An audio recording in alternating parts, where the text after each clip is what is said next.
Bonjour et bienvenue sur TV Land, votre web télévision locale. Au sommaire du journal de ce mercredi 15 avril. Point presse à Max, fête de la tulipe à Souston, salle de sport à Tyros, golf à Souston. La date limite du vote des budgets dans les collectivités locales étant fixée au 15 avril, c'est en général un mois consacré au budget. La communauté des communes Max n'échappant pas à cette règle, elle a donc voté le sien la semaine dernière. Son président nous en rappelle les grandes lignes. Le budget général de Max s'élève à 88 millions d'euros et malgré les baisses de dotation de l'État, la communauté de communes a fait le choix de maintenir son niveau d'investissement avec 21 millions d'euros et de baisser les contributions financières des entreprises afin de soutenir l'activité économique et l'emploi. Dans cette optique, une nouvelle zone d'activité communautaire va voir le jour à Bénesse-Marennes en extension de celle d'Ariette. C'est la zone d'activité donc où est situé le sitcom et où la perspective c'est de mettre en place une zone d'activité qui soit caractérisée par des projets liés à la transition énergétique. Pourquoi ?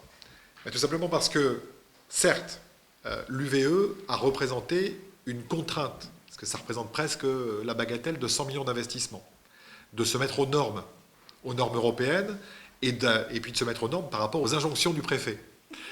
Et par rapport à ça, on aura malgré tout un équipement où il y aura un réseau de chaleur existant.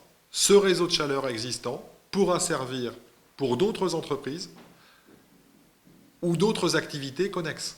Et c'est ce qu'on espère faire en mettant en place cette zone d'activité. Inutile de vous dire que cette zone est bien placée.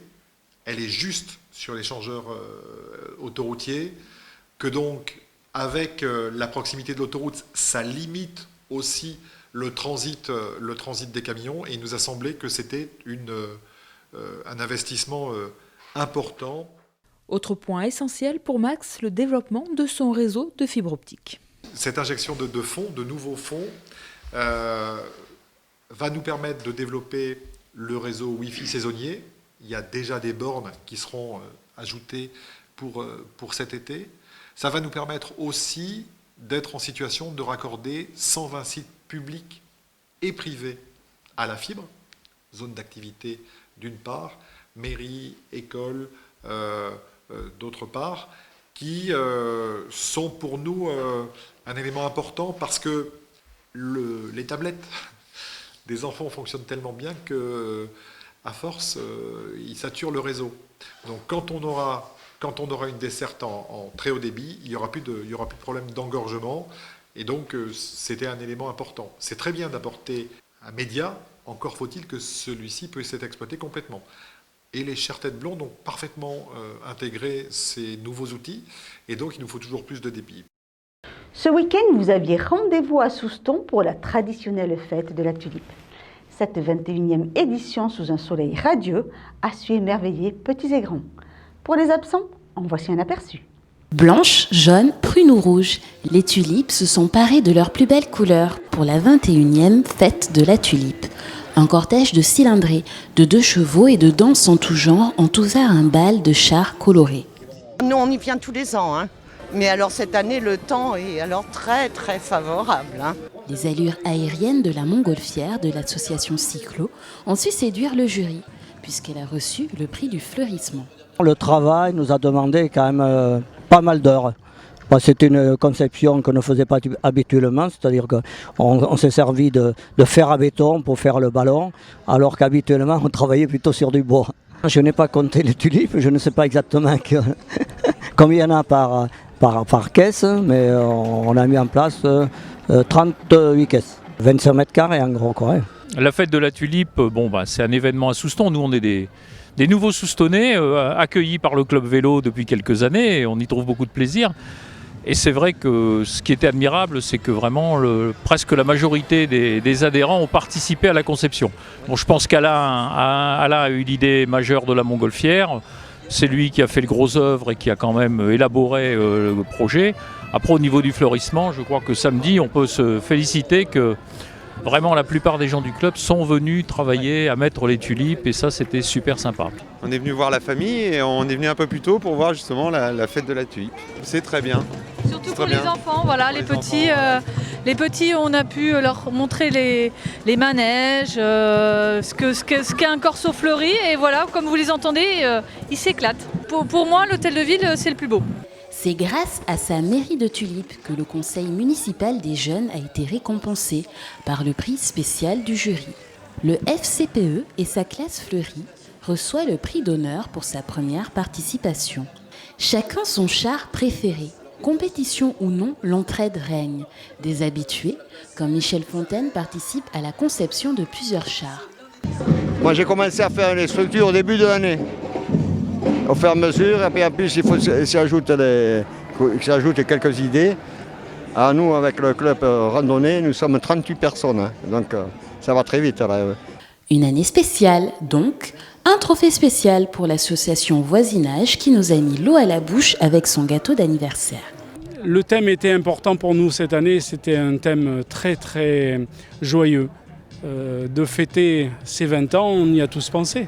Le travail de ce char a été d'abord fait par des bénévoles. On réfléchit entre nous, on émet des idées justement, et ensuite on voit tout ce petit groupe travailler pour arriver à ce moment extraordinaire que de voir ce char à l'œuvre. Recouvert de près de 6000 tulipes, le char Vaval s'est vu décerner le premier prix.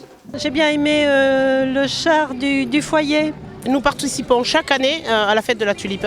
Alors le thème, c'était Vaval. Vaval, c'est le personnage du carnaval antillais. Et ce personnage, en général, symbolise un événement de l'année. Alors l'événement majeur de l'année 2015, de ce début d'année, c'était les attentats chez Charlie Hebdo. Donc on n'a pas voulu faire quelque chose de triste. Donc on a fait un personnage truculent, jovial et joyeux, mais néanmoins qui s'appelle Charlie. Ça montre aussi que nos résidents, ils peuvent faire la fête, ils sont là, ils sont avec nous, ils sont déguisés comme nous et ils ont la pêche aussi. C'est dans la bonne humeur que s'est achevée la fête de la tulipe, qui a permis aux associations de se faire découvrir. Le soleil et les beaux jours sont de retour. Certains ont envie de se remettre au sport pour éliminer les kilos superflus de l'hiver. Course à pied, sport entre amis ou dans un club, il existe diverses solutions pour pratiquer une activité physique. Et la salle de sport reste l'option la plus complète. À Saint-Vincent-de-Tyros, à l'Athletic Gym, c'est la semaine de portes ouvertes. L'occasion de faire découvrir ces multiples activités. Franchir le pas et s'inscrire dans une salle de sport n'est pas toujours facile pour les non-initiés. C'est pourquoi Athletic Gym à Tyros organise 3 fois par an des portes ouvertes afin de faire découvrir au plus grand nombre son univers.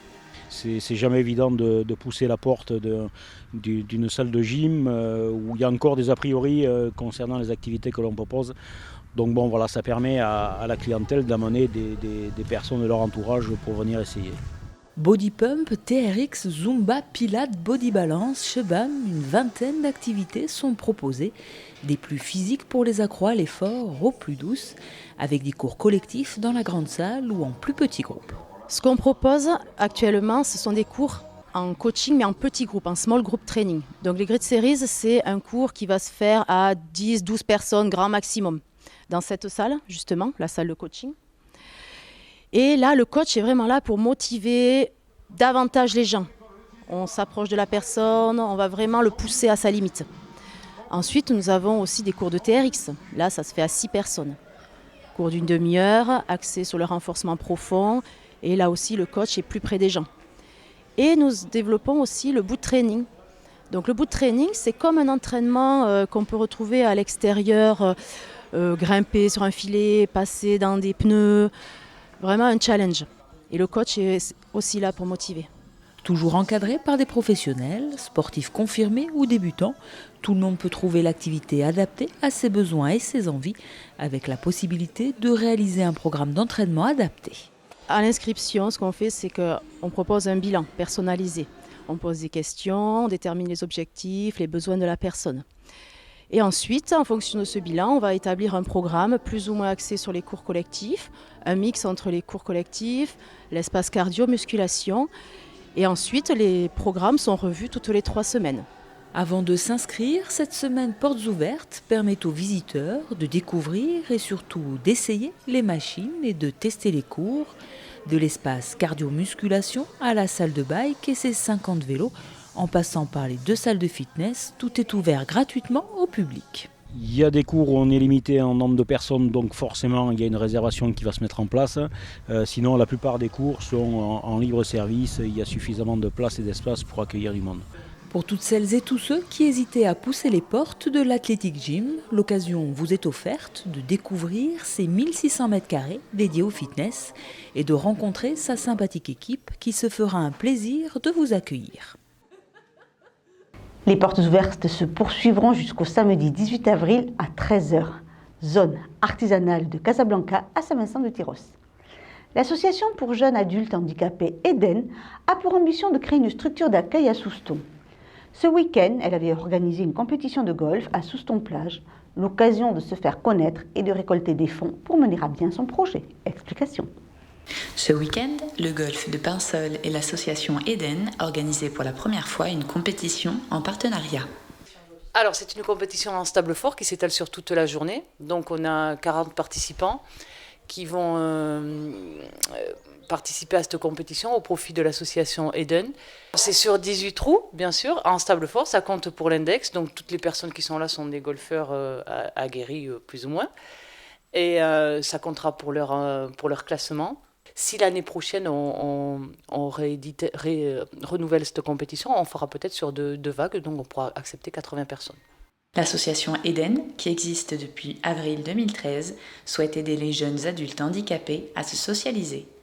Donc cette association elle a été créée par une maman, Carole, qui a un fils qui est en situation de handicap, qui a 24 ans. C'est la mascotte, oui, de notre association. C'est lui qui a d'ailleurs dessiné notre logo. Et c'est un jeune adulte qui, grâce à sa famille, fait plein d'activités. Et l'idée, c'est que Marc, comme d'autres jeunes comme lui, puisqu'il y en a beaucoup, je pense, puisse avoir en fait une vie sociale et être comme tout le monde la journée occupé avec un projet derrière, vraiment. Donc le but de l'association Eden, c'est de créer un accueil de jour pour de jeunes adultes en situation de handicap en centre-ville de Souston et les faire participer activement à la communauté. Très bien, ça marche. Très belle. Nous, ce qu'on souhaite créer, c'est une petite structure à taille humaine où on puisse accueillir de jeunes adultes en situation de handicap qui se situent entre l'âge de 18 ans et 35 ans. En fait, c'est l'âge où il est difficile de trouver des structures d'accueil puisqu'en fait, on sort d'un établissement pour enfants, un IME, et on va vers un établissement pour adultes. Sauf que, vu qu'il y a un manque de place, souvent, ces personnes se retrouvent à domicile. L'idée de la structure d'accueil, c'est de permettre une socialisation. Et permettre cette socialisation, c'est dans une ville qui offre plein d'activités. Et la ville de Souston a toutes les richesses possibles en termes culturels, sportifs, est assez grande et très intéressante à ce point de vue pour notre structure. Et donc, pour l'instant, la prochaine étape, ce serait de pouvoir avoir ce lieu potentiel, des familles derrière nous, présenter ce projet au Conseil général, avoir notre agrément et ouvrir la structure. Et pour cette belle action, les gens avaient tous répondu présent, avec la présence de golfeurs amateurs et professionnels, et même un champion de longboard. Et je suis là pour l'association que Rémi a, Eden. Et on s'est mis depuis peu au golf et il m'a parlé justement de cette compétition amicale au profit d'une association. Donc je lui ai dit, écoute, c'est banco, c'est super pour moi et super pour l'association, donc on y va, quoi. C'est un moment de plaisir, il faut arriver à se canaliser et pour la partie, sinon pour le reste c'est que du plaisir, on joue, il pleut pas et voilà, il y a une bonne ambiance, c'est super. Une journée réussie pour tout le monde. Ça fait extrêmement plaisir de voir que des gens nous soutiennent dans notre projet et viennent participer aujourd'hui à la compétition de golf et on les remercie de tout cœur. Voilà, cette édition est maintenant terminée. Je vous donne rendez-vous vendredi pour un prochain journal de TV Land, votre télévision locale. Je vous souhaite en attendant de passer une excellente journée.